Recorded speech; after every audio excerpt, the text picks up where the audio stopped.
Welcome to Daily Armenia, CivilNet's daily news digest. Here are today's top stories from Armenia, Nagorno-Karabakh, and the region.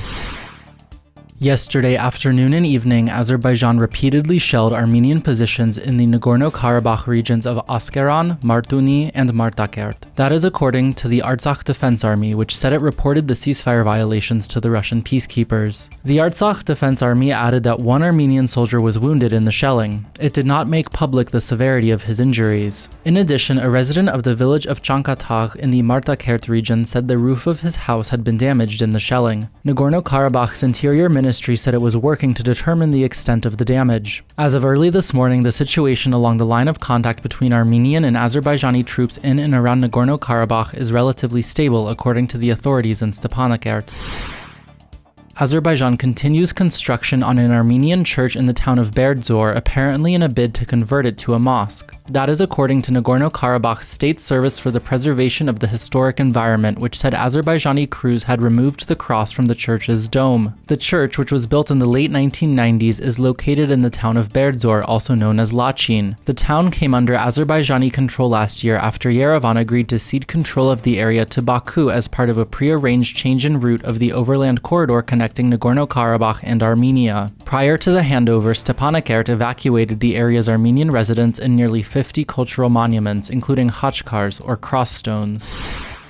Yerevan has issued a rare rebuke of Moscow for its response to last week's shootout between Armenian and Azerbaijani forces near Azerbaijan's checkpoint on the sole overland route connecting Armenia and Nagorno-Karabakh. Last week, videos emerged appearing to show Russian peacekeepers escorting Azerbaijani border guards as they crossed a bridge near their checkpoint on the Lachin Corridor to try to raise the Azerbaijani flag. A shootout between Armenian and Azerbaijani forces ensued. Earlier this week, a spokesperson for Russia's foreign ministry dismissed criticism of the peacekeepers as absolutely groundless, adding that the incident escalated because the Armenia-Azerbaijan border remains undelimited. In response, a spokesperson for Armenia's foreign ministry called out the obvious contradiction in Russia's position and urged Russia to unequivocally fulfill their commitments under the ceasefire it brokered to end the 2020 Nagorno-Karabakh War. It is unclear why the Russian peacekeepers took part in that operation when both the purpose and even the place of the operation were clearly outside of the functions and area of the responsibility of the peacekeepers, the spokesperson added. Hours after the incident took place, Azerbaijani border guards started blocking vehicles belonging to the Red Cross and Russian peacekeepers from passing through the checkpoint, which was set up earlier this year in violation of the ceasefire statement. In effect, the movement that Baku had now put Stepanakert under total blockade, with even humanitarian aid unable to enter Nagorno-Karabakh.